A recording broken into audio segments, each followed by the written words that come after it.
وخير أيامنا يوم نلقاك فيه. اللهم اجعل القرآن لنا في الدنيا قرينا، وفي القبر مونسا، ويوم القيامة شفيعا، وعلى الصراط نورا، وإلى الجنة رفيقا، ومن النار سترا وحجابا، وإلى الخيرات كلها دليلا وإماما، بفضلك وكرمك يا أكرم الأكرمين يا أرحم الراحمين.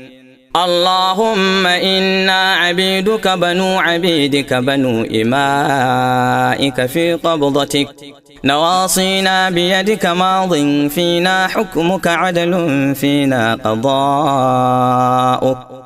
نسألك اللهم بكل اسم هو لك سميت به نفسك، أو أنزلته في كتابك، أو علمته أحدا من خلقك، أو استأثرت به في علم الغيب عندك، أن تجعل القرآن العظيم ربيع قلوبنا، ونور صدورنا، وجلاء أحزاننا، وذهاب همومنا وغمومنا، وسائقنا وقائدنا إلى رضوانك وإلى جناتك جنات النعيم.